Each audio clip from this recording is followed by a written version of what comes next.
기대해 봅시다. 할렐루야. 네. 그래서 정말 여러분들 기도하면서 여러분들 참여하면 좋겠어요. 자, 오늘 말씀의 제목은 새 언약의 은혜입니다. 새 언약의 은혜. 제가 계속적으로 하나님께 구하면서 이번 고난주간 또 부활절 이 말씀을 쭉 이렇게 하나님께 계속 구하는데 이 복음을 진짜 경험했을 때 우리가 누릴 수 있는 그 감정적인 영적인 또 삶 속에서의 그 자유함이 무엇인가를 누리는 게 너무나 중요하기 때문에 올해 하나님께서 우리 교회에 이제 이 복음에 대한 것들을 계속적으로 전할 수 있도록 하나님이 말씀을 좀 주시는 것 같아요. 자, 아까 우리 헌금 시간에 그 영상 봤죠? 그게 이제 1990년대 중국 가정교회, 이제 가정에서 모여서 가정교회라고 그러고 또 다른 이제 정부의 눈을 피해서 공산당들은 교회를 인정하지 않기 때문에 그 교회들을 핍박하기 때문에 그 숨어 있어서 지하교회라고도 표현을 하긴 하는데, 중요한 거는 이 중국에 있는 교회들이 부흥의 역사가 성령님을 통해서 강하게 일어났어요. 강하게 일어나니까 그들에게 성령의 역사가 어떻게 풀어지기 시작하냐면, 십자가에 나타난 하나님의 사랑, 십자가에 나타난 하나님의 은혜, 그 능력을 경험하는 것을 우리가 볼 수 있습니다. 근데 오늘날 서구화된 많은 교회들, 한국을 비롯해 뉴질랜드에 살고 있는 한인교회 포함 많은 교회들이 너무나 서구화돼가지고 마치 요한계시록에 나와 있는 7번째 교회처럼, 라오디게아 교회처럼 나는 부유하다, 부족함이 없다라고 생각하는 신앙의 마인드로 살다 보니까 예수님의 그 십자가의 사랑을 경험하지 못하고 이 복음이 종교가 되어버렸어요. 종교가 됐다는 건 뭐냐면 그 의식으로 신앙생활을 하는 거예요. 그냥 형식으로 신앙생활을 하는 거예요. 본질인 그 내면의 분명한 확신 없이 그냥 교회 나가야 되니까 교회 다니고, 그 다음에 그냥 그 뭐랄까 밥 있으니까 그냥 고개 숙여서 감사기도 하고, 근데 하나님과 예수님과 전혀 교제 없이 그냥 예수님의 마음이 어떠한지, 예수님의 사랑이 나에게 어떠한지도 관심 없어. 그래서 성경 읽을 때 제일 좋은 구절들, 축복 준다는 구절들, 부담되는 구절들, 내가 너 안에 있을 거다, 네가 내 안에 있다, 나와 함께 거하자, 나의 사랑하는 자야, 함께 일어나 가자. 막 부담스러워요. 왜 가자 그래, 나 지금 좋은데, 이곳이 좋사오니 이곳에 총학셋을 지어서, 이런 마음을 가지는 신앙인들이 너무나 많다는 거예요. 이 얘기는 영의 세계를 몰라서 그래요. 영의 세계를. 영의 세계를 알게 되면 그 삶이 결코 행복하지 않는 삶이라는 걸 깨닫게 된 거예요. 제가 본문도 안 읽고 선언을 길게 해서 미안합니다. 자, 우리 본문 보겠습니다.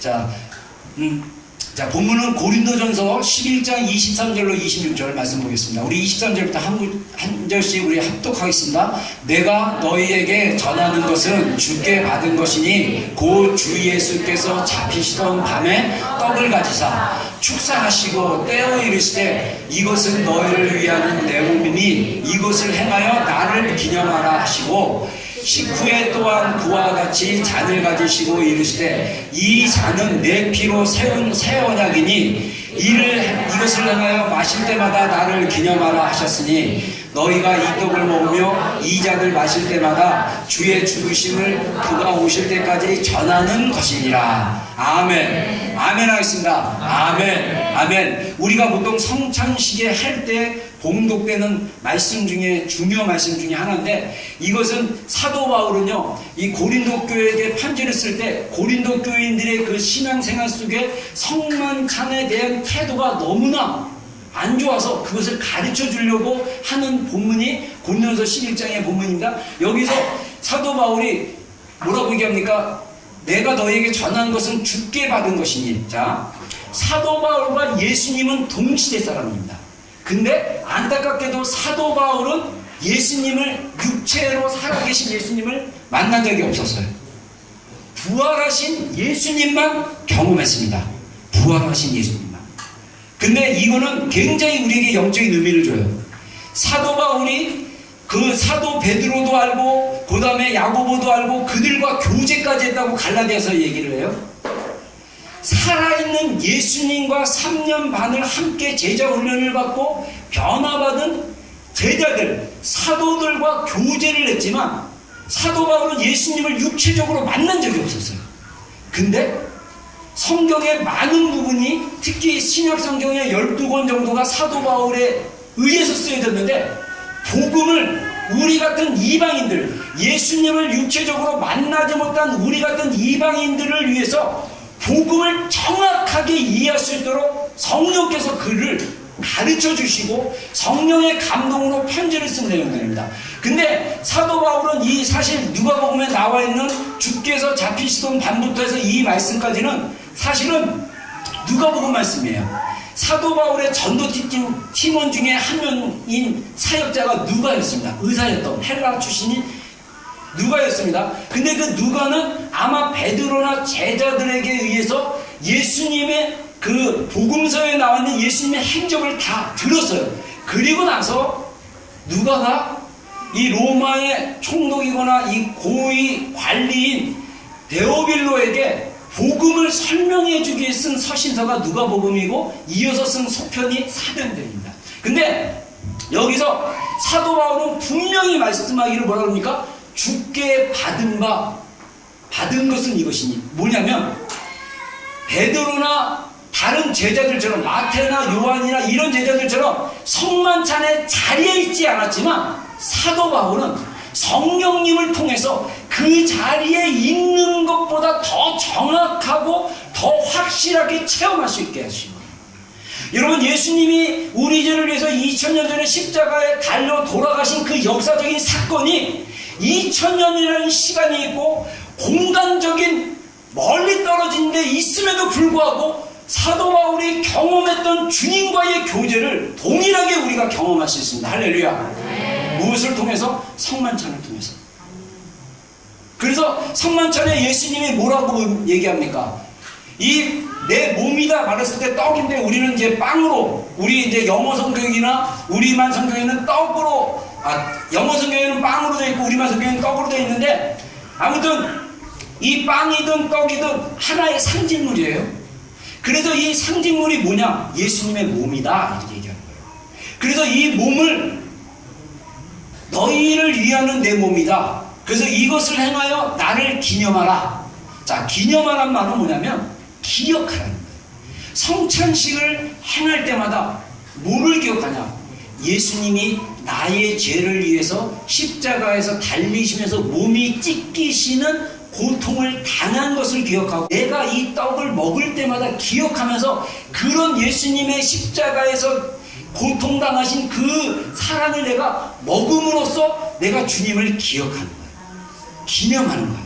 그리고 잔은 피를 상징합니다. 그래서 우리가 알코올 있는 포도주가 아니라 포도 주스로 했는데, 제 섬겼던 그 옛날 그 모교에는 실제로 포도주로, 알코올 있는 포도주로 하더라고요. 그래서 제가 한국 갔다 와서 한번 우리 성찬식을 포도주로 해서 진짜, 그리고 떡도 이 빵이 아니라 진짜 떡 같은 거 좀 있으면 좀 해서 한번 해볼까 이런 생각도 좀 하셨대. 아무튼 이거는 상징이야, 상징.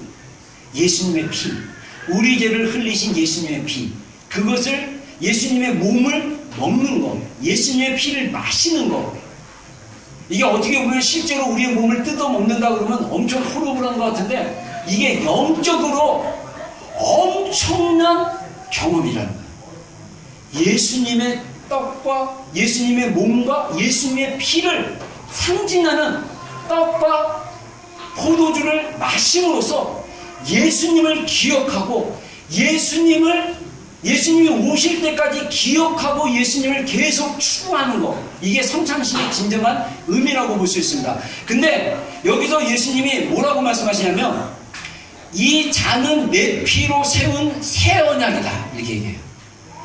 이거를 행하여 마실 때마다 나를 기념하라. 자, 안타까운 것은 많은 그리스도인들이 성찬식을 하고 신앙생활을 하고 구원의 확신을 갖지만 삶 속에서 옛 언약의 모습으로, 옛 언약의 마인드와 생각과 신앙의 태도로 사는 경우가 굉장히 많다는 거예요. 그래서 우리가 새 언약의 은혜가 무엇인지, 새 언약의 그 나타난 복음의 생명이 무엇인지를 깨닫고 우리가 새 언약의 안에서 주시는 그 은혜로 살아가는 게 진짜 복음을 경험하는 신앙이다. 저는 그렇게 얘기할 수 있다고 생각합니다. 그래서 제가 도표를 한번 만들어 봤어요. 제가 혼자 묵상하면서. 자, 이거는 목사님이 그냥 만든 도표예요. 어디서 베끼지 않고. 자, 옛 언약, 새 언약. 자, 언약의 당사자는 이스라엘 백성들이에요. 이스라엘 백성들. 그래서 우리가 신명기 27장에 보면 이스라엘 백성들을 하나님이 모세를 통해서 모아놓으라고 합니다. 특별히 신명기 마지막 부분에 이 언약식을 하는데 어떤 언약을 하냐면 그 6지파를 레위 지파를 포함한 6지파를 그림신 산에다가 딱 가 있으라고 그래요. 그리고 그 에발 산으로는 나머지 르우벤을 비롯한 첫째 아들인 르우벤을 비롯한 6지파를 에벨산에 딱 있으라고 합니다. 아마 에벨산과 그림신 산은 서로 마주보는 산이에요. 거기서 중간에서 레위인들이 외치는 거예요. 계명을, 하나님의 율법을 너희는 이것을 행할지어다. 그러면 이스라엘 백성들에게 뭐라고 하냐면 아멘 할지어다. 그러면 이스라엘 백성들이 아멘, 아멘, 아멘, 아멘 해요. 그리고 이 율법의 말씀을 선포하고 이스라엘 백성들이 다 아멘하고 동의했을 때 마지막 딱 동의하는 게 뭐냐면 저주의 말을 합니다. 이 율법의 말씀을 지키지 않는 자마다 다 저주를 받을 것이다 했을 때 모든 이스라엘 백성이 아멘 했어요. 그래서 하나님의 말씀, 이 율법의 말씀을 지키지 않는 이스라엘 백성들이 고통 가운데 있고 나라가 없어지는 그런 고통까지 받게 된 것입니다. 그래서 이 옛 언약의 시작은 이스라엘 백성과 있어요. 우리는 이스라엘 사람들이 압니다. 이스라엘 사람들이 갖는 하나님의 마음이 있어요. 그래서 우리가 이스라엘을 축복해야 돼요. 지금 세계 언론은 이스라엘이 2000년 동안 살았던 팔레스틴 사람들의 땅을 뺏었다고 얘기하는데 우리가 성경적으로 얘기하면요, 이스라엘 땅은 하나님이 주신 겁니다. 할렐루야. 그거를 2000년 동안 팔레스틴 그 아랍 민족들이 모여가지고 아랍에서 다 쫓겨난 그 아랍 민족들이, 아랍 나라들이 별로 이렇게 환영하지 않는 사람만 보낸 지역이 팔레스틴이라고 블레셋이라는 이름을 줘서 살게 한 거예요. 근데 하나님이 이사야 예언대로 하루아침에 갑자기 나라가 생기듯이, 하루아침에 아이가 생겨서 그 임신해갖고 아이를 하룻밤 만에 낳듯이 이스라엘이라는 나라를 갑자기 만드신 거예요. 그래서 우리가 읽고 우리가 믿고 있는 이 구약 성경이 살아있는 영원한 약속이라는 것을 보여주기 위해서 하나님이 2000년 만에 이스라엘이라는 나라를 세우시고 지금 이스라엘을 회복시키고 있는 거예요. 할렐루야. 여러분, 이거는 엄청난 은혜입니다. 우리가 이스라엘을 십자가의 사랑을 경험하면 저는 당연히 이스라엘이 열릴 거라고 생각해요. 이게 열리지 않으면 아직 십자가의 사랑의 그 새 언약의 그 은혜를 들 경험하지 않았을까, 이렇게 추정합니다. 자, 그 다음에 새 언약은 뭐냐? 우리 개인이 구원을 받는 거예요. 개인이 하나님 앞에 언약을 맺는 것입니다. 근데 이 포함되는 사람은 현재 살아있는 유대인 포함. 이제 옛 언약이 새롭게 갱신이 됐어요. 새 언약으로 됐어요. 그래서 유대인들도 예수님을 인격적으로 메시아로 믿지 않으면 구원을 못 받아요. 이게 새 언약의 시대입니다. 새 언약. 그리고 이방인인 우리 모든 민족의 사람들도 예수님을 인격적으로, 개인적으로 메시아로 인정하고 영접을 해야 됩니다. 그리고 언약의 내용은 율법이고 메인이 십계명이에요. 그 다음에 우리는 복음입니다. 자, 여러분, 복음이 뭡니까? 전에 우리 자매들 모임 때 제가 복음에 얘기했더니 자기가 경험한 거 섞어서 많이 얘기하는데, 복음은요 간단해요. 요한복음 3장 16절 시작.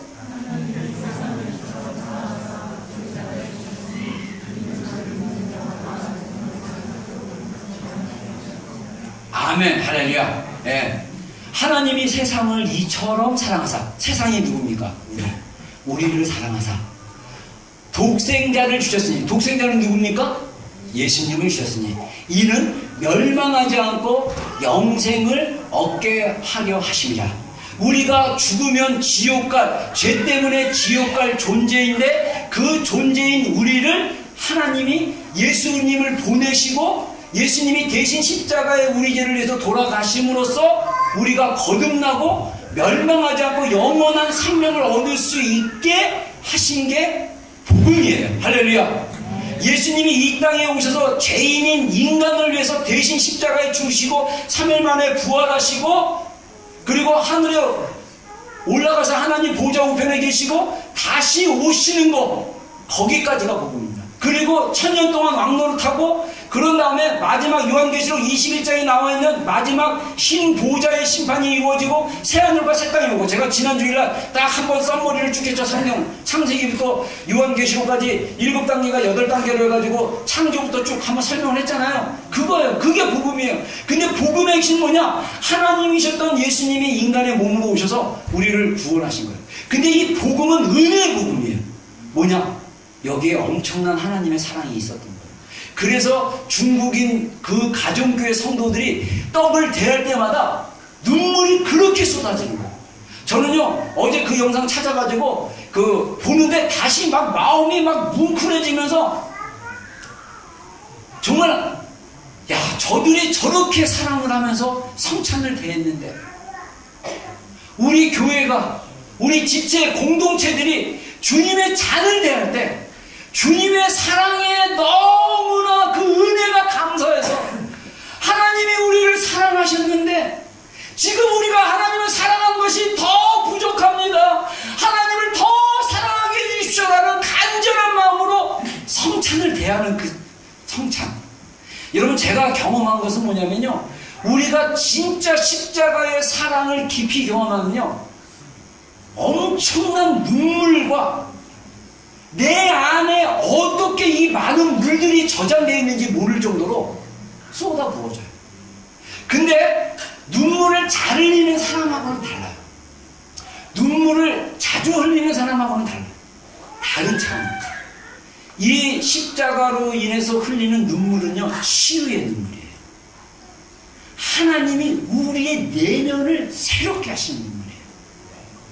우리가 이 하나님의 십자가의 사랑으로 흘리는 그 눈물을 경험하게 된다면 하나님이 우리를 위해서 행하신 그 십자가의 사랑이 얼마나 큰지를, 그 은혜를 경험하게 돼요. 그러면 자연스럽게 우리가 하는 이 과정 안에서 새 언약의 삶을 살게 돼요. 새 언약은 언약의 조건이 믿음이에요. 제가 이따가 믿음에 대해서 얘기하겠지만 옛 언약은 행위입니다. 율법대로 살지 않으면 저주를 받을 것이다. 행위로 사는 거예요. 그 다음에 목적은 뭐냐? 죄를 깨닫는 것입니다.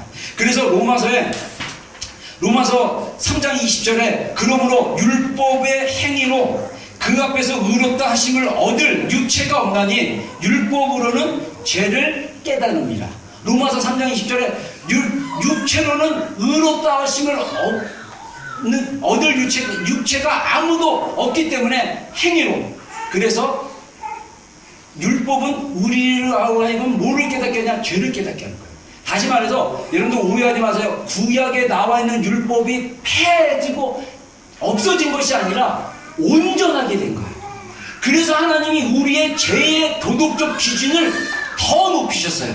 그래서 십계명을 재해석한 게 바로 마태복음 5장, 6장, 7장에 나와 있는 산상수훈입니다.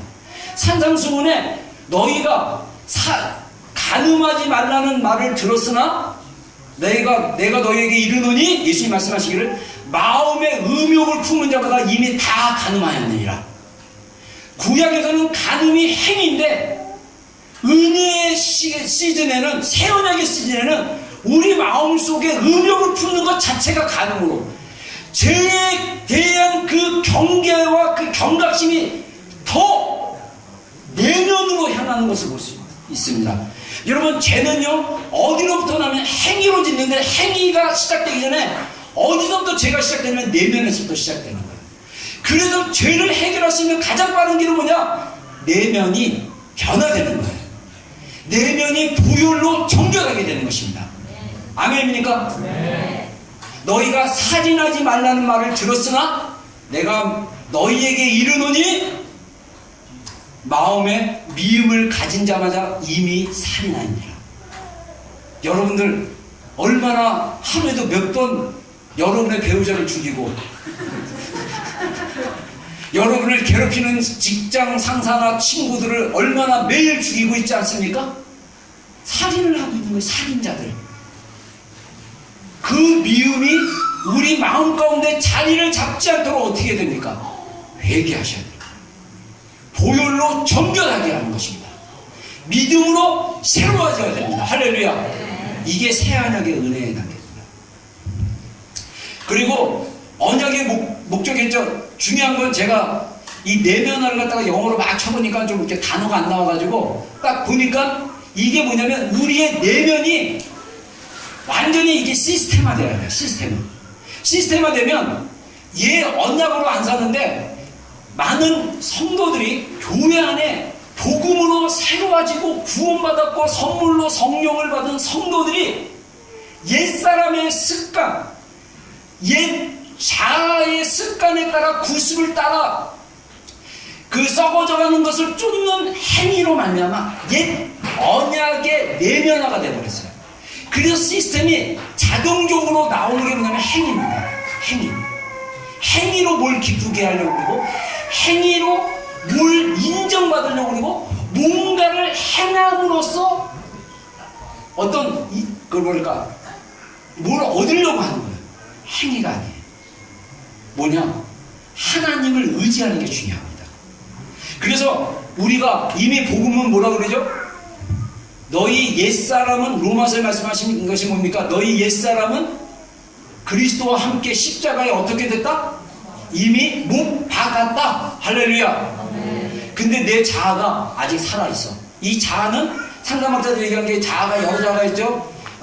그 다음에 이 이고라는 자아는 거짓 자아라고 얘기합니다. 이 거짓 자아는 뭐냐면 우리의 진정한 자아가 아니라 이 상처받고 환경 때문에 사람들에게 보이려고 행동하는 것. 그래서 가면을 쓰는 자아라고 얘기를 해요. 그래서 여러분들이 제가 어렸을 때 나를 잘 표현하지 몰랐을 때 제가 가면으로 살았어요. 예를 들면 제가 어느 집에 놀러 갔으면 제가 착하고 참 이렇게 예의 바르는 소리를 많이 들었거든요. 제가 그 인정을 받기 위해서 남의 집에 딱 가잖아요. 그러면 무릎을 꿇고 앉아 있습니다. 초등학생이. 그러면 어른들이 놀라워요. 야, 너는 진짜 예의 바르다. 너는 진짜, 야, 어떻게 무릎 꿇고 앉아 있어야 돼? 다리 엄청 저리고 막. 속으로는, 미치겠다. 이거 다리 펴야 되는데. 근데 저분이 날 인정했어. 착한 아이, 예의 바른 아이.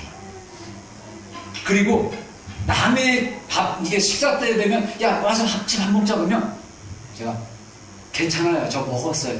안 먹었거든요. 배고프거든요. 근데, 그냥 가면 쓰는 거예요. 나이스하게 보이려고. 자, 괜찮아요. 그게 진짜 자아가 아니라는 거예요. 그러니까 솔직한 자아는 뭡니까? 나 안 먹었는데, 이따가 그냥 먹을게요. 초대해 주셔서 감사해요. 나 지금 이렇게 무릎 꿇다가 생각해보니까 발이 젖이네요. 제가 발을 좀 펴겠습니다. 이렇게 솔직하게 사람들에게 대하는 게 진짜 우리의 자아인데, 이 자아가 거짓 자아로 사는 거예요. 근데 이 거짓 자아가 타락한 자아였거든요. 옛사람이었거든요. 그러다 보니까 이 안에 있는 습관들이 있어요.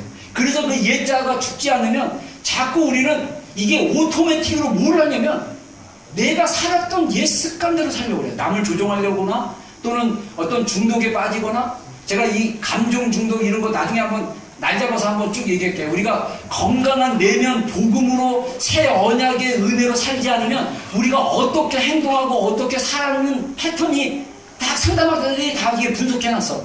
그래서 딱 보면 딱 나와. 근데 우리는 완전히 새 언약의 은혜를 경험하고 그 언약을 그 새 언약 안에서 살아가면요, 은혜 안에서 살아가면 어떻게 사는지 아십니까? 하나님을 의지하게 돼요. 하나님을. 여러분, 제가 매주 찬양 끝나고 하나님께 기도할 때 하나님 새로운 능력 주십시오.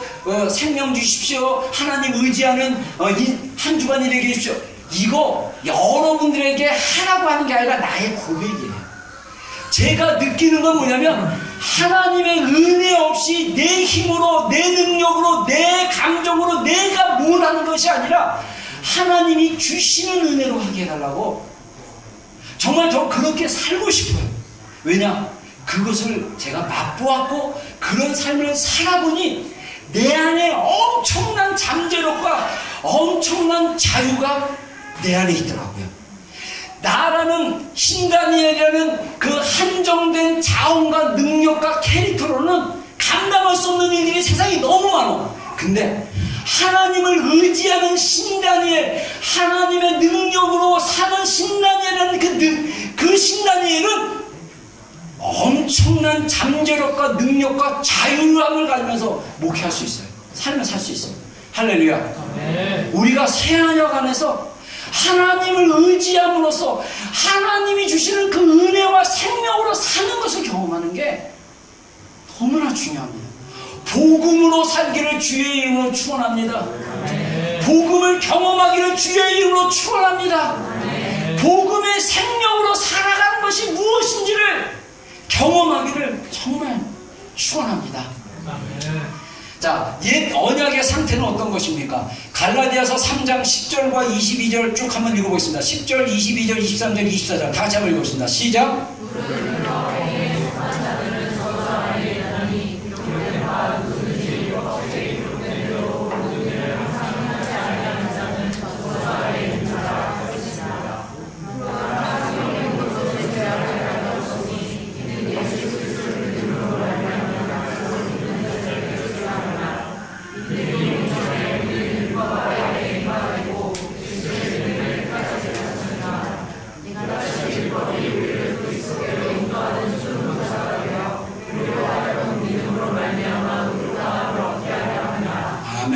아멘. 자, 옛 언약의 상태는 뭐냐면요, 저주 아래 있는 거예요. 근데 제가 너무 안타까운 게 뭐냐면, 우리 그리스도인들이 교회를 다니고 모태신앙이고 한때는 예수님을 뜨겁게 사랑했다라고 생각하는 지체들 안에, 성도들 안에, 이게 우리 비전교회만 해당되는 것이 아니라 모든 교회를 다니는 성도들 안에 옛 언약의 저주 가운데 살아있는 것처럼 인생을 살아가는 사람들이 많다는 거예요. 그 저주의 삶이 어떤 건지 알죠? 지겹고 힘들고 괴롭고 짜증나고 소망이 없는 것 같고 어떻게 이 고통을 피할까 생각하고, 우리가 하나님을 의지하면 삶이 달라진 거예요. 이미 옛 언약은 저주를 받는 거예요. 우리가 행위로서 뭔가를 인정받으려고 하면 우리의 행위로 절대 하나님을 기쁘시게 할 수도 없고요, 우리의 행위로 우리의 배우자를 절대 기쁘게 할 수 없고, 우리의 행위로 절대 우리 자녀들을 기쁘게 해줄 수 없어요. 하나님을 의지하여야 합니다. 이 자유를 누리세요. 옛 언약의 상태가 모든 것을 제 아래 가둬둔 상태예요. 근데 이 상태가 계시될 믿음의 때같이 갇혀 있는데, 믿음의 때가 어디냐? 예수님이 육신으로 오시는 때가 믿음의 때가 되는 거예요. 그래서 예수님이 오심으로써 우리가 새로운 언약의 시대, 새로운 믿음으로 사는 시대, 내 행위로 사는 것이 아니라 하나님을 믿는 그 믿음으로 사는 시대가 도래하는 거예요. 할렐루야. 여러분, 제가 나중에 기회가 되면 율법과 은혜를 정말 자세히 설명해 주고 싶은데, 제가 깨달은 것은, 제가 새 언약의 은혜를 깨닫고 복음의 은혜를 깨닫고 나서 하나님이 저한테 말씀을 드려서 분명하게 주신 건 뭐냐면요, 옛 언약으로 살면요 자아가 살아있잖아요. 이 자아는요, 이 자아의 밑바닥은 뭐냐면 교만이에요. 자기의 의로움이에요. 그래서 성도들 중에 누가 이렇게 실수하거나 누가 못하는 거 보면, 아이고 쟤는 왜 저거밖에 안 돼? 교만입니다. 연약. 근데 새 언약의 은혜 가운데 들어가면요, 딱 장착되는 게 자동으로 나오는 게 판단이 아니라 긍휼히 여기는 거예요. 왜 저러지? 힘든가 봐. 왜 저러지? 불쌍해. 중보해줘야겠다. 우리의 내면은요 자동화가 돼 있어요. 자동화. 그래서 자아가 죽지 않으면요 옛사람이 자동으로 툭툭 올라와요. 이게 십자가의 은혜를 경험하고 이 옛 언약의 은혜를 경험하면, 우리가 하나님을 의지하는 것이 무엇인지를 경험하기 시작하면 놀라운 게, 진짜 하나님으로부터 에너지가 나와요. 에너지 이퀄 파워, 능력이에요. 제가 상담학을 열심히 우리 지체들 가르치면서 하나님 정리해 준 게 있어요. 자, 우리의 생각과 감정이 연결되어 있어요. 이게 생각이 바꾸면 감정도 바뀌어요. 그래서 또 더 놀라운 건 뭐냐면 우리 생각을 바꾸는 방법 중에 하나는 자세를 또 어떻게 취하느냐에 따라 다르게요. 근데 이게 말을 하는 거랑 연관됐어요. 제가 테드라는 그 저기 15분짜리인데 그건 20분인가 25분짜리인데 제가 그 영상을 보고 깜짝 놀랐어요. 이 사람이 하버드에서 뭐 연구하는 사람인가 그러는데 인간의 그 자세, 제스처, 이 사람은 아마 진화론자예요. 동물을 다 이렇게 동물론적으로 생각하는데 근데 제스처에 따라 그 사람의 태도가 달라진다는 거예요. 그리고 자기가 그 프린스턴 대학인가 어느 대학에서 자기가 정말 뇌가 다쳐가지고 이거를 공부를 못할 거라고 생각했는데 발표를 20분씩 해가지고 그 학기 한 학기를 그 저기 마쳐야 되는데 못할 거라는데 그 교수가 넌 할 거야. 그래서 넌 할 거야라는 말을 가지고 정말 할 수 있다라는 그 가설을 믿고 자기가 반복하다 보니까 졸업하게 되고 믿었기 시작했대요. 이 말이 주는 언어의 능력이 엄청나고 우리의 자세가 주는 능력이 엄청나는데 이게 뭐에게 영향을 미치죠? 우리 감정에게 영향을 미치는 거예요. 그러면 다시 말해서 우리 감정은 난 할 수 없어. 나는 지겨워. 나는 힘들어. 괴로워 죽겠어. 짜증나. 정말 화나. 이런 감정들을 바꾸는 방법이 뭡니까? 생각을 하시는 거예요. 하나님의 복음을 생각하고 생각이 바뀌잖아요. 그러면 감정이 바뀌잖아요. 에너지가 바뀝니다. 감정이 부정적인 감정은요. 부정적인 감정 안에서 나타나는 에너지가 있어요. 긍정적인 감정이 나타나는 에너지가 있습니다. 여러분들 그거 되게 많이 느낄 거예요. 아이들 키우거나 또는 부부 생활하거나 또는 연애하거나 뭐 아무튼 관계 안에 딱 있으면 이 사람이 나한테 뭔가 쌩 까는 것 같고 뭔가 나를 갖다가 밀어내는 것 같은 그런 느낌 이런 거 받은 적 없어요?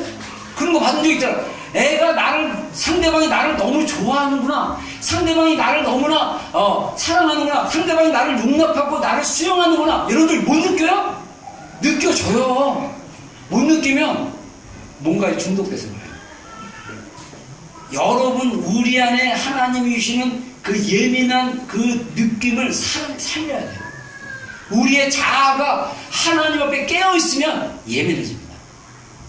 그래서 우리 안에 우리가 하나님에 대한 믿음, 복음에 대한 믿음, 하나님 말씀에 대한 믿음을 고백하고 의지하면 믿음이 하나가 되고 그 믿음이 하나님 앞에 드려지고 새로워진 걸 내가 느끼면 내 안에 실제로 에너지가 나옵니다.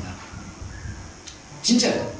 막 장에 불이 붙고 이런 게 아니고 마음이 힘 해야지 할 수 있어. 그래. 그리고 말이 바뀌어요. 이건 뭡니까? 우리가 믿음으로 고백하는 거예요. 여러분 우리가 정말 새 언약의 은혜 가운데 살아야 돼요. 새 언약의 상태는 제가 그 갈라디아서 3장 읽어보겠습니다. 그리스도께서 우리를 위하여 저주받은 바 되사 율법의 저주에서 우리를 속량하셨으니 기록된 바 나무에 달린 자마다 저주 아래 있는 자라 하였습니다. 이는 그리스도 예수 안에서 아브라함의 복이 이방인에게 미치게 하고 또 우리로 하여금 자 우리 한번 읽어보겠습니다. 시작. 믿음으로 말미암아 성령의 약속을 받게 하려 함이라. 아멘. 이미 예수님께서 십자가에 달려 돌아가심으로써 율법의 저주를 우리로 하여금 속죄, 속량, 갑직을 하셨다는 거예요. 그래서 우리가 믿음으로 사는 거예요. 그래서 17절에 보면 누구든지 그리스도와 합하여 세례, 침례를 받은 자는 그리스도로 옷 입었느니라. 아멘. 아멘. 아멘. 너희가 아들임으로 하나님이 그 아들의 영을 우리 마음 가운데 보내사 아빠, 아버지라 부르게 하셨느니라. 자, 여기서 중요한 포인트가 있죠. 믿음으로 말미암아 성령의 약속을 받았다. 이 약속은 뭐냐면 성령님이 우리 가운데 임하시고 거하시고 우리와 함께 사시는 거예요. 그래서 우리 영이 아버지를 하나님을 아버지 아바라는 게 아빠라는 직역하면 아빠입니다. 그래서 아버지라 부를 수 있게 하는 거예요. 그래서 우리가 하나님을 너무 사랑스러운 아버지로 부를 수 있는 거예요. 누가 그렇게 한다고요? 우리 안에 계시는 성령님이 그렇게 한다는 거예요. 그래서 우리가 하나님을 두려워하는 것이 아니라 경외하고 하나님을 무서워하는 것이 아니라 하나님의 하나님 되심을 경외하며 나아가는 거예요. 근데 그 하나님을 경외하는데 이 하나님은 사랑이 너무 많으신 하나님이에요. 사랑이 너무너무 많으셔. 계셔가지고 우리를 바라보시는데 이뻐서 어쩔 줄을 모르는. 제가 이런 거 몇 번 표현했죠? 아주 그냥 이뻐서 미칠 것 같아요. 제가 요즘 우리 지체들 청년 때부터 같이 신앙생활하고 이제 결혼하고 이제 애가 있고 그러면요, 여러분의 애들 다 이쁩니다. 다 안 이쁜 게 아니라 이쁜데 특별히 이쁜 이렇게 마음이 가고 이쁜 마음을 주님이 주시는 애가 있어요. 근데 그게 편견이 아니라 그렇게 감동이. 저는 모든 애들이 다 이쁘다고 생각해요. 정말 모든 아이들은요, 사랑스러울 만하고 너무 이뻐요. 근데 제가 어떤 아이를 이뻐한다, 다 이뻐하지만 어떤 아이를 이뻐한다, 하나님이 그래요. 우리를 다 사랑하셔요. 근데 특별히 여러분만을 사랑하는 것처럼 느끼게 우리에게 사랑을 표현하세요. 목사님 무슨 말씀이에요? 하나님은 차별이 없으세요. 맞아, 차별이 없어. 근데 내가 느낀 거는 하나님이 마치 나만 사랑하는 것 같은 느낌. 여러분 진짜예요.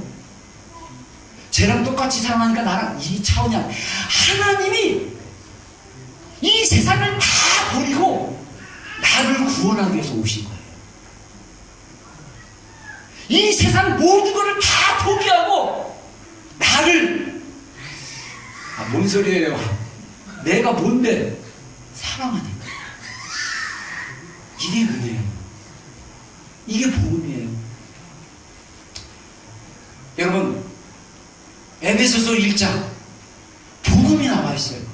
안타까운 것은 이 복음을 가슴 벅차게, 와, 내가 이런 복음을 받았구나라고 생각하지 못한 게 저는 너무 안타까워요.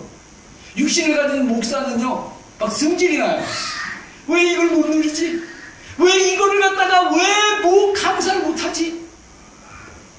자, 한번 보겠습니다. 1장 4절부터 6절까지 한번 보겠습니다. 시작. 곧 창세전에 그리스도 안에서 우리를 택하사 우리로 사랑 안에서 그 앞에 거룩하고 흠이 없게 하시려고 그 기쁘신 뜻대로 우리를 내장하자 예수 그리스도로 말미암아 자기의 아들들이 되게 하셨으니 이는 그가 사랑하는 자 안에서 우리에게 거저 주시는 바 은혜의 영광을 찬송하게 하는 것이라. 우리는 그리스도 안에서 그의 은혜의 풍성함을 따라 그의 피로 말미암아 속량 곧 제사함을 받았느니라. 아멘. 아멘.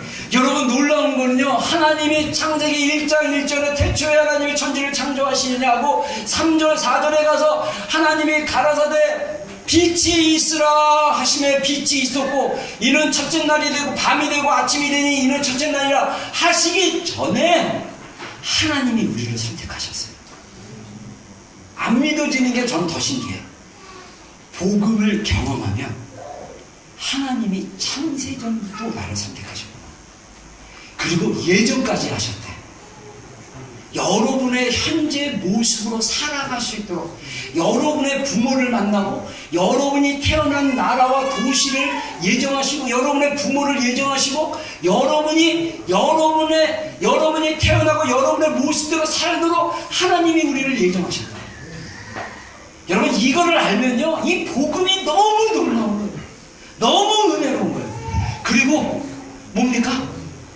하나님의 아들이 되게 하시고 예수 그리스도로 말미암아 그가 자기가 사랑하는 자, 하나님이 사랑하는 자 누굽니까? 하나님이 사랑하는 자 안에서 예수님이에요.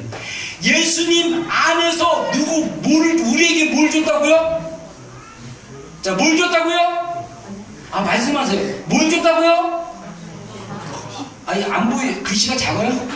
자, 무엇을 주었다고요? 거저 주시는 거였어요. 우리에게.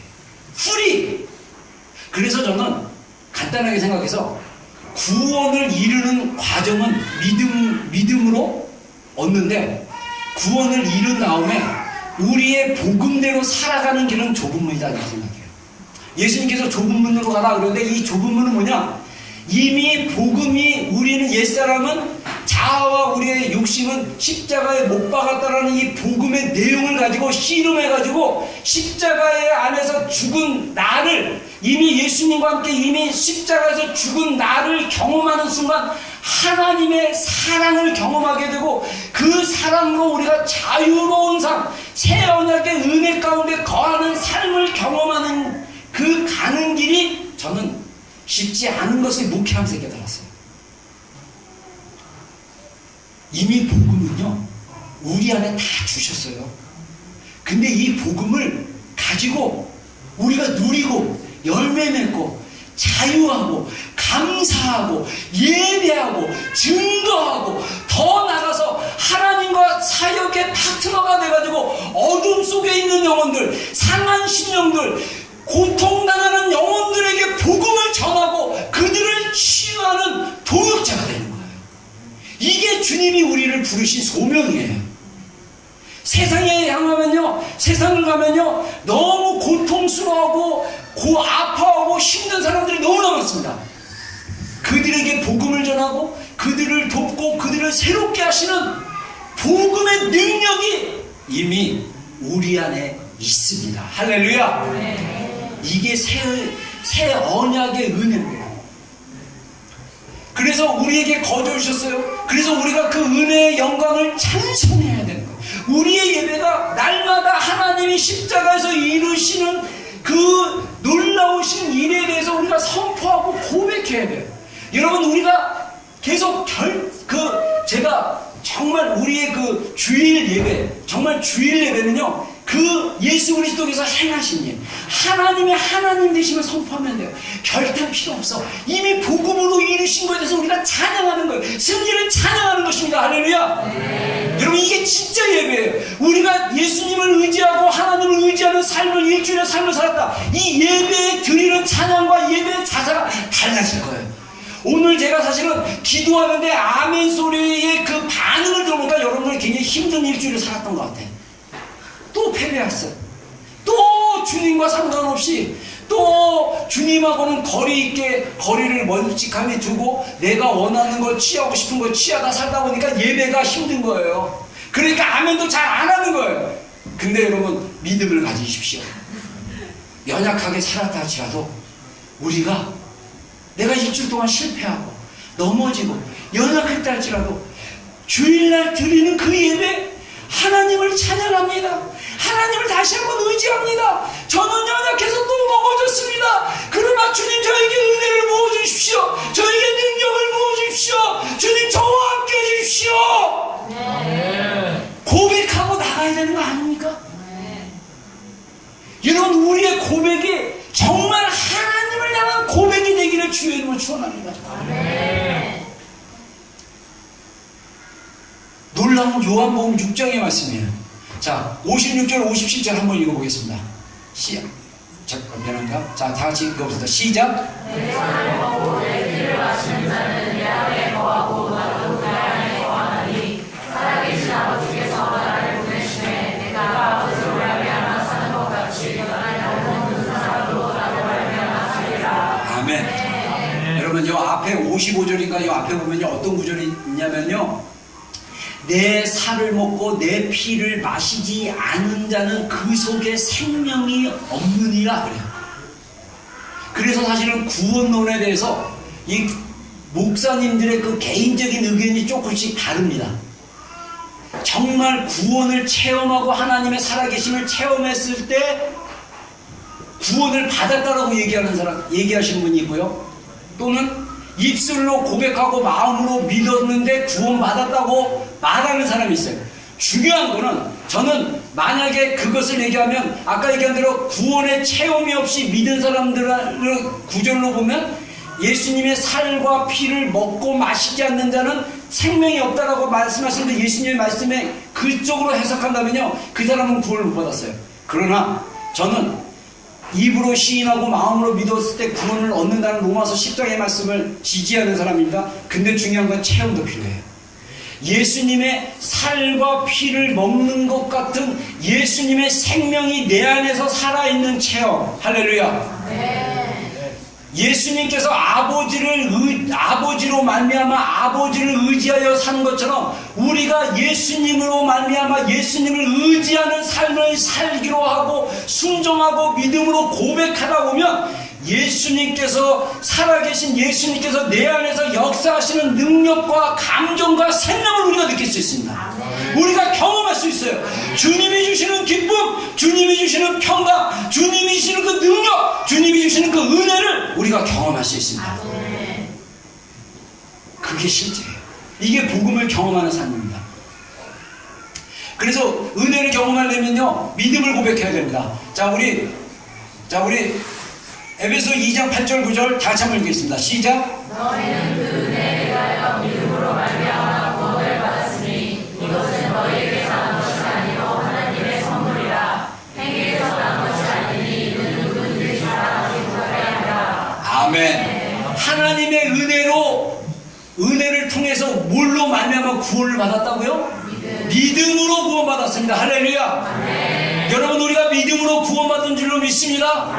우리가 이 믿음으로 우리의 옛사람을 십자가에 못 박고 우리가 주님 앞에 이미 복음의 실제를 선포하고 나는 이미 나의 옛사람과 정과 욕심은 십자가에 못 박힌 존재다 라고 선포하고 주님을 의지하며 살다 보면 주님의 능력이 우리 가운데 부어지기 시작할 거예요. 그리고 주님의 사랑을 구하십시오. 그 십자가에 나타난 놀라운 주님의 사랑을 더 구하면서 주님의 사랑을 더 찾고 찾으면 주님의 사랑이 우리 심령 가운데 부어지면 그때서야 내가 영원히 목마르지 않는 생명수를 경험하게 될 것이고 내가 영원히 줄이지 않는 그 배고픔이 해결되는 그 경험을 하게 됩니다. 저는 그게 브레이크 스루라고 생각합니다. 그 십자가의 사랑을 통해서.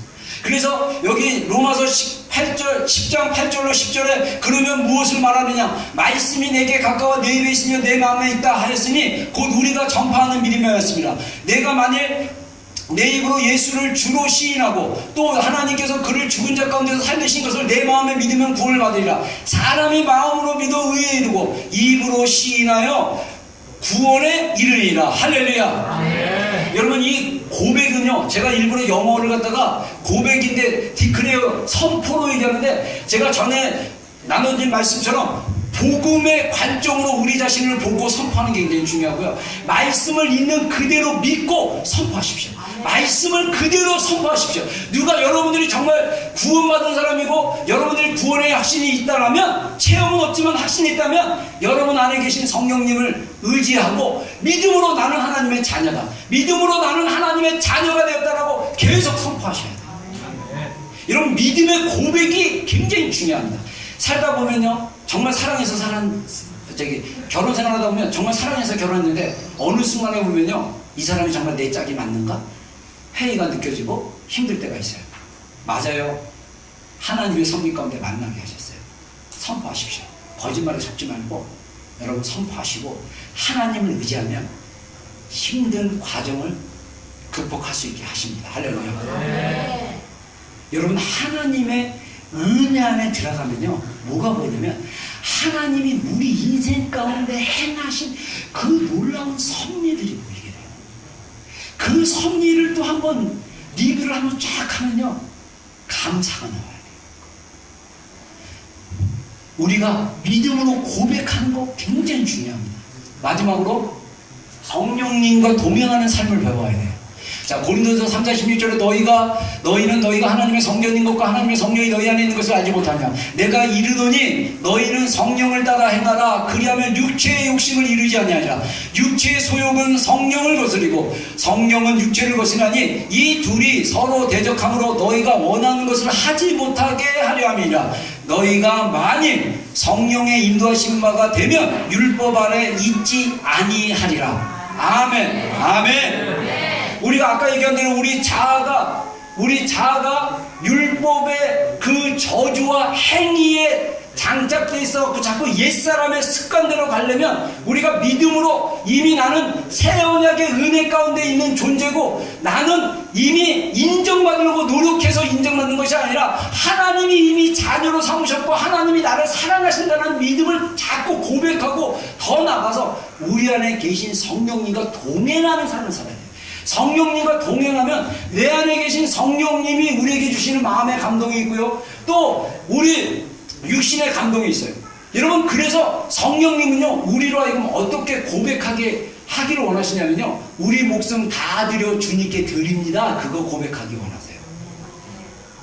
근데 한 번도 그런 감동이 없다, 회개하시고 사랑을 구하셔야 돼요. 여러분들 그리스도의 사랑을 경험하기 전까지 그 고백이 나오지가 않아요. 나올 수가 없어요. 왜? 거듭났지만 여전히 육신을 따라 사는 삶이기에 육신의 생각으로 살기 때문에 그 삶이 평안한 것 같지만 생명이 없는 삶이에요. 하나님을 기쁘시게 할 수가 없어요. 근데 우리가 영을 따라서 성령님을 따라서 성령님의 고백을 하면 우리가 하나님에게 놀라운 고백들이 터져나오기 시작해요. 저의 생명 주님께 올려드립니다.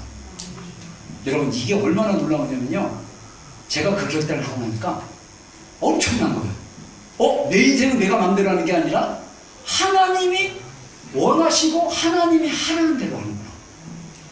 그러니까 심플해요. 그냥 심플하게 살면 돼요. 복잡하게 이쪽으로 가면 이걸 해야 되는데 이걸 해서 이렇게 해서 막 계산해가지고 예산 짜고 막.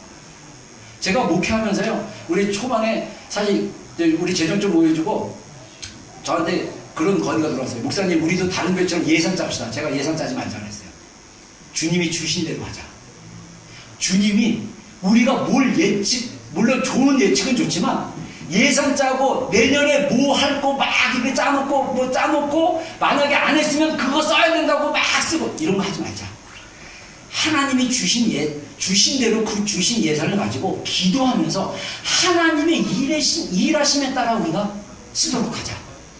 저희 교회는 그렇게 하기로 제가 계속 그런 도전이 와도 계속 성령께서 행하시는 교회. 할렐루야. 아멘. 성령님이 일하시도록 열어놓는 교회. 아멘.